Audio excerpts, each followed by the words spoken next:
Hey, what is up guys, MorganMan4 here, and today I'm going to be giving you my thoughts and opinions on the third episode of Doctor Who Series 11.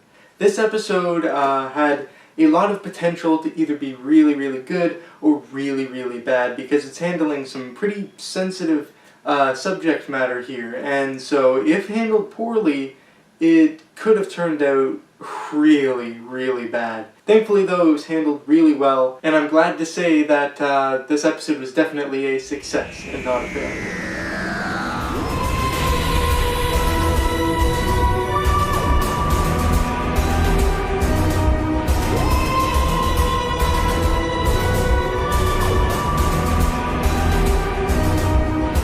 So, of course, this episode is Rosa, all about Rosa Parks and racism in the American South during the 1950s, and we have never seen racism treated like this in the show before. At points, it can be quite jarring considering how we've seen it handled in the past. It's never really been the focus of an episode before. Obviously, with previous black companions, we have seen some of results of racism, like with Martha when her and the Doctor were staying in 1913.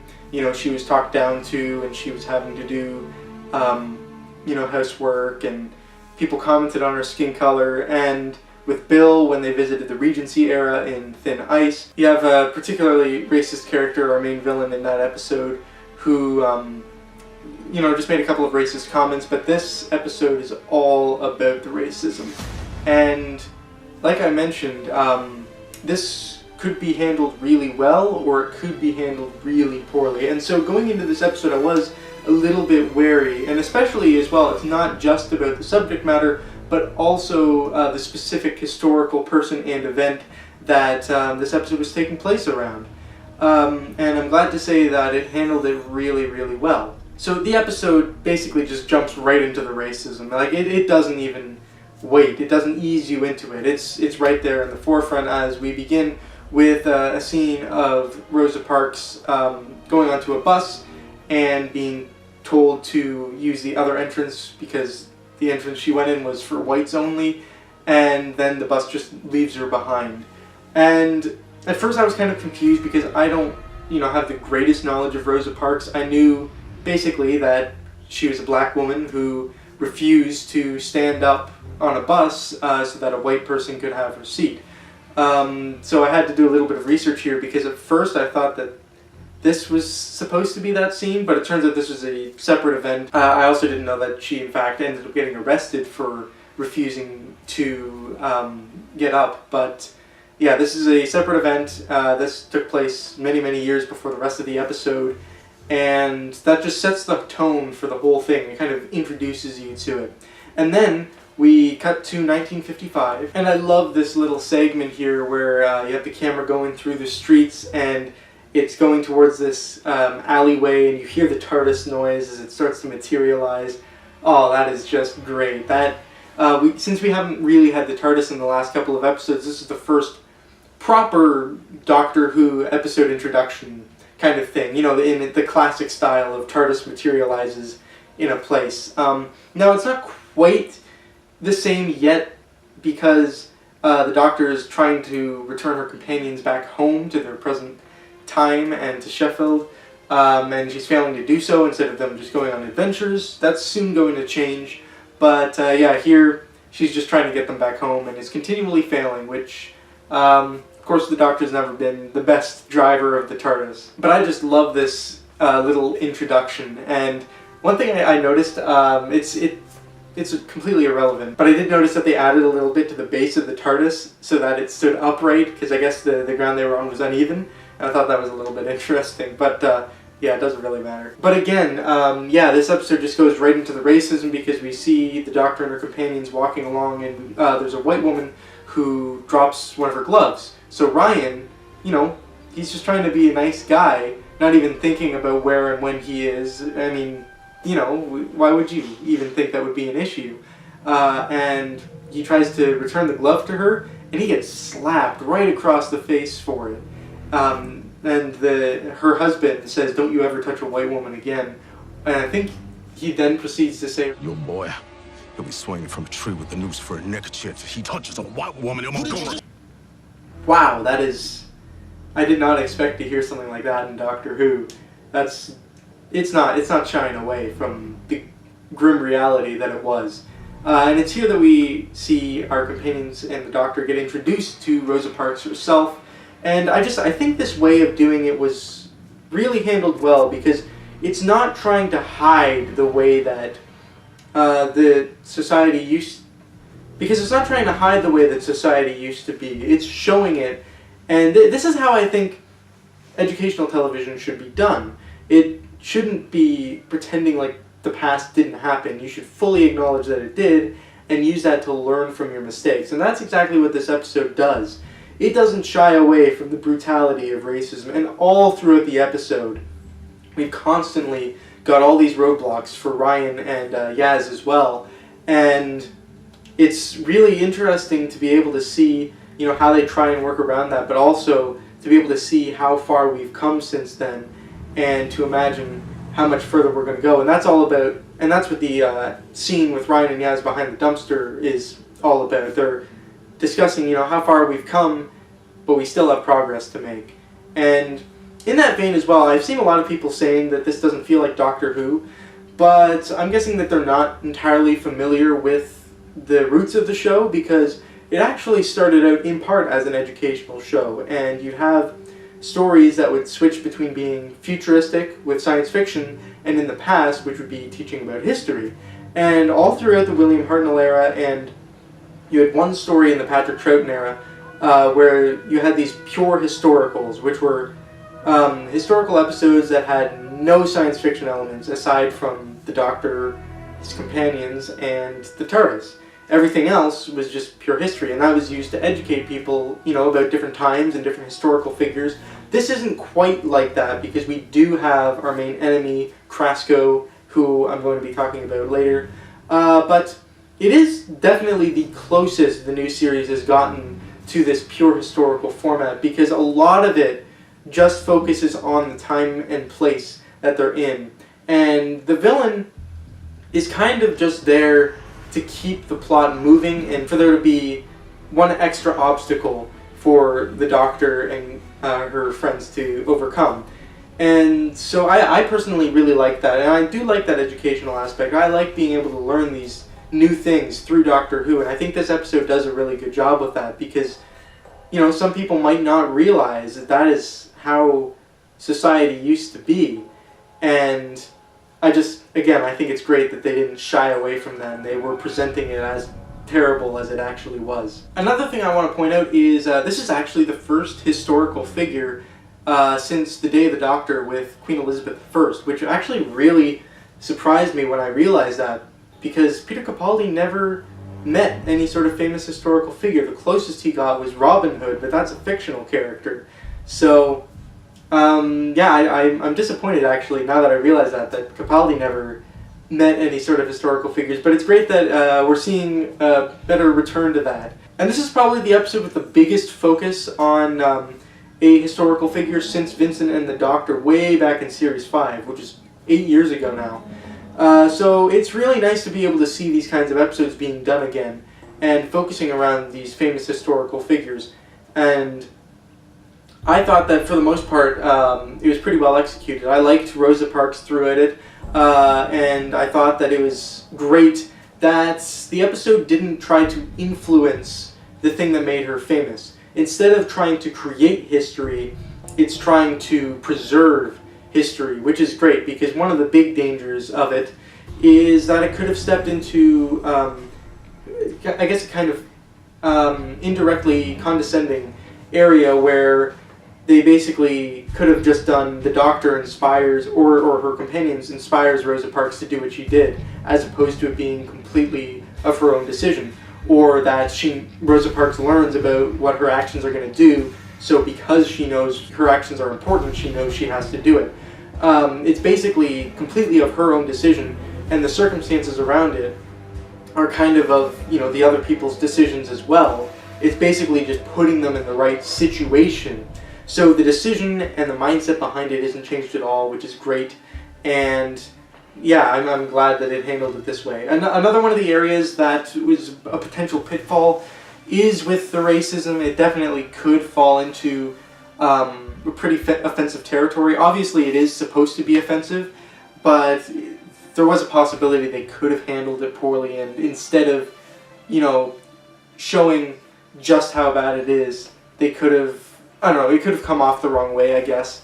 And I'm glad to say that that didn't happen. Another thing I want to point out is this episode surprised me a little bit with the amount of throwbacks to older Doctor Who episodes. Well, not too old, not older, but stuff from earlier in the new series at least. Because seeing as Chibnall has been trying to go for as much of a clean slate as possible, I guess I wasn't really expecting, these kinds of references. And, I mean, don't get me wrong, the episode wasn't filled with them. I think there were only 3, maybe? But they just kind of surprised me, because I wasn't expecting these kinds of references to pop up, based off of the kind of style that Chibnall seems to be going for. And so, first off, the biggest one, of course, is the Vortex Manipulator, which is how our villain, Krasko, gets to this time period. You might recognize the Vortex Manipulator from River Song, or Captain Jack, or Missy. All of them, very big characters in the show, used Vortex Manipulators. And especially Captain Jack and River Song are very well known for having the Vortex Manipulators. They're heavily associated with them. So it was neat to be able to see a return, for an older piece of Doctor Who technology. And the Doctor even uses the description cheap and nasty time travel, which is exactly how Missy described it in Series 9. So I thought that those were nice little callbacks. And we also get a mention of the perception filter as well. You see that on Krasko's equipment suitcase. And the one that surprised me the most was the reference to Storm Cage Containment Facility. That's where Krasko was actually imprisoned before. And I wasn't really expecting to hear that, because the only times we've heard of it before is in relation to River Song, because that's where River was imprisoned after she killed the Doctor. And so, I don't know, it's just these name drops like this, they're kind of fun. And they're done really well too, because the best kind of continuity references like that are ones that are going to be picked up on by older fans, but aren't going to confuse newer fans who aren't familiar with it. So for someone who has never heard of any of those terms before, or someone who just started watching, they're just going to think that those are, brand new pieces of technology or terminology that is in the show, and they won't think anything more of it. So that's a great way to do continuity references, and I was really glad to have that in the episode. Now all of this revolves around our villain, Krasko. Now I want to take a little bit to talk about him. He is definitely the weakest part of this episode. But given how this story was executed, I don't necessarily think it would have worked better without a villain, but I do think he definitely could have been fleshed out more, because his motivations are very surface level and barely explored at all. Basically, he's just a racist from the future. We're not really given any reasons as to why he thinks this way, or any other, deeper reasoning behind it. It's basically just, he's a racist, so he wants to change history because of that. Which is a bit of a shame, because I feel like he could have been a lot more interesting if he had some more complex motivations. But, oh well. And, I mean, he serves a story purpose of giving the Doctor and her companions someone to go up against in the episode. And it is a neat concept, trying to, nudge history, because he's not trying to majorly change it. And, I mean, he can't, kill or injure, for example, which is a neat little thing that they added in to, address the question of why doesn't he just kill Rosa Parks. So nudging history, that's a neat little idea. And I do like that concept of these tiny little changes can make massive ripples. Like the 7th Doctor quote from Remembrance of the Daleks. Every great decision creates ripples. Like a huge boulder dropped in a lake. The ripples merge, rebound off the banks in unforeseeable ways. The heavier the decision, the larger the waves, the more uncertain the consequences. It does make me wonder, though, how this story would have been suited to someone like the Meddling Monk, who we haven't seen on screen since the 60s. But I've always wanted another Time Lord character to come back from the classic series, and I think that this story would have suited the Monk pretty well, because if you're not familiar with him, basically he just likes to go around messing with history for the fun of it. And while I understand perhaps that could diminish the message against racism in this story, I don't know, I feel like that motivation is a little bit more stronger and believable than something like just flat out racist without, any sort of further explanation to it. So, I don't know, but yeah, Krasko was fine, I guess. He did his job. He was serviceable. He does kind of just literally disappear from the plot at the end, though, which was a little bit quick. I don't know. I expected there to be a bit more of a denouement with that instead of just him disappearing and that's it. Crisis pretty much averted. So, I mean, that's a bit disappointing. But I do think a villain like that was necessary for this story to work out in this kind of way. So I'm glad that he was there, but definitely the weak link, and I think that definitely could have been improved upon to make him a bit better. I did like, we got a couple of scenes of the Doctor facing off against him one-on-one, which I really enjoyed. Jodie Whittaker had this great kind of vibes going on. You know she means business, and it was really great to see her going one-on-one with a villain like that. We sort of got that with Tim Shaw in The Woman Who Fell to Earth, but not quite because there were always other characters present.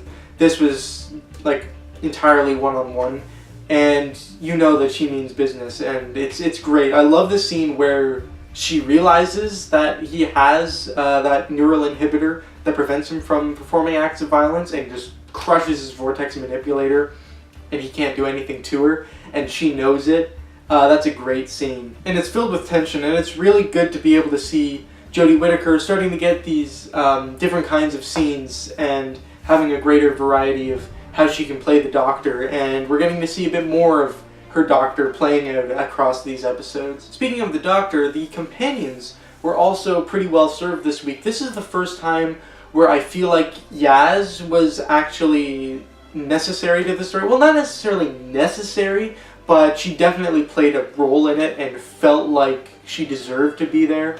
No offense to her in the past couple episodes, and again, Mandeep Gill has done a good job acting as Yaz, but the past two episodes she hasn't really contributed much. This is the first one where her presence feels justified, and all the companions get something to do in this story. Graham is still my favorite. He's definitely the most fleshed out, and I still love seeing the interactions between him and Ryan.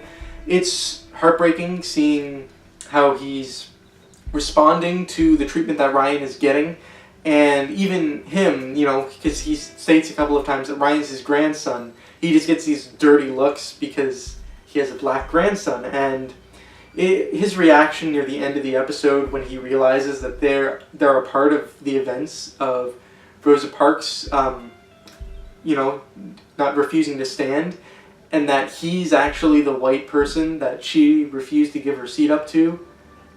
Oh, it's just really, really heart-wrenching, and Bradley Walsh is doing a fantastic job in the role, and I really hope that he sticks around, because he's definitely getting stuck in my memory. Ryan and Yaz, still not quite as much, but I'm still finding them enjoyable. I don't dislike any of them, and it's definitely great as well to see how Ryan and Yaz both handle the racism. Obviously, Ryan gets a bit more of it. Yaz is mistaken for Mexican, even though she's Pakistani, and she doesn't quite face as much backlash.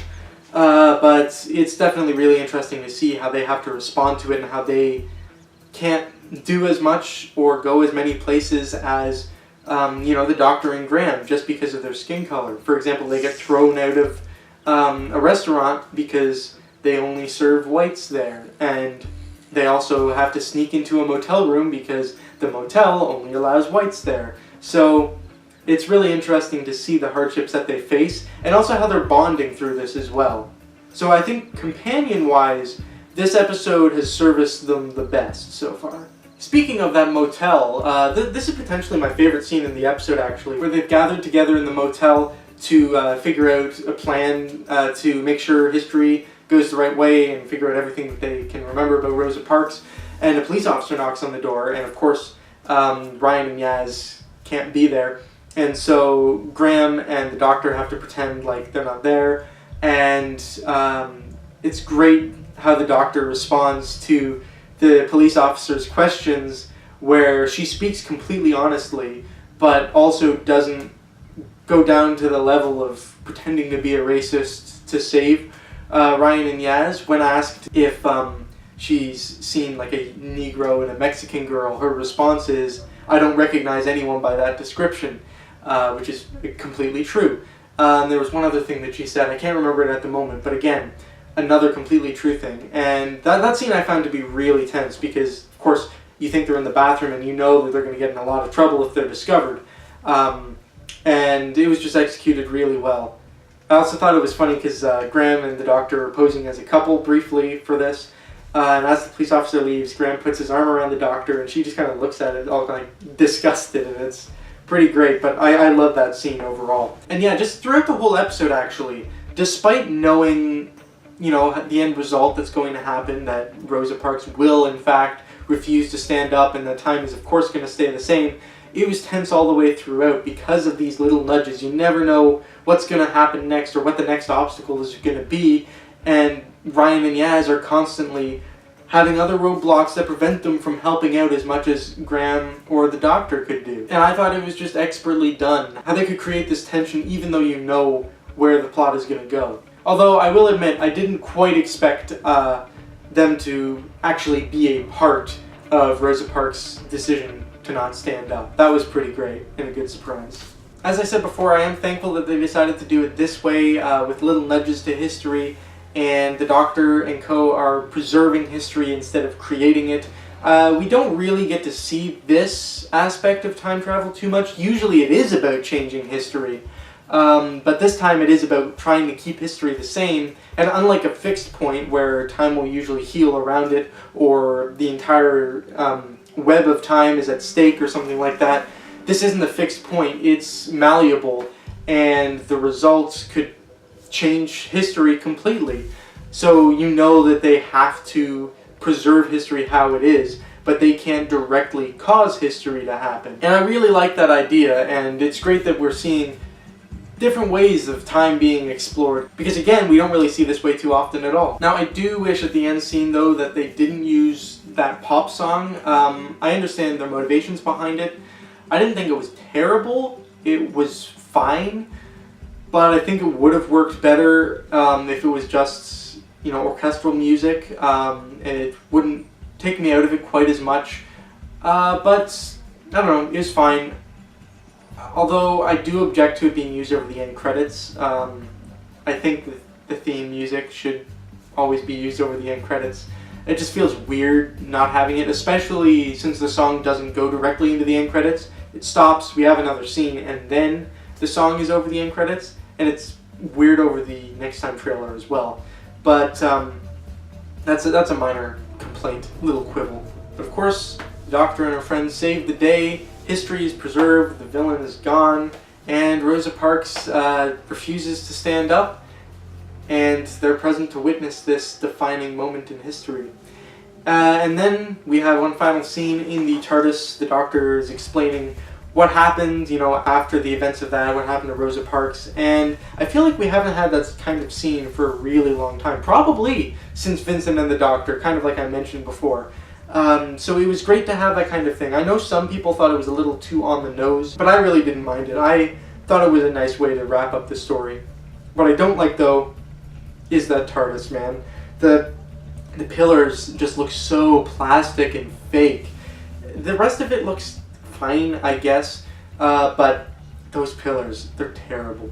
I'm sorry. Also, I did like the ending where she takes them to the asteroid named Rosa Parks. That was pretty cool, but changing the universe, I don't really see how that changes the universe. That's maybe expanding it a little much. It's just an asteroid.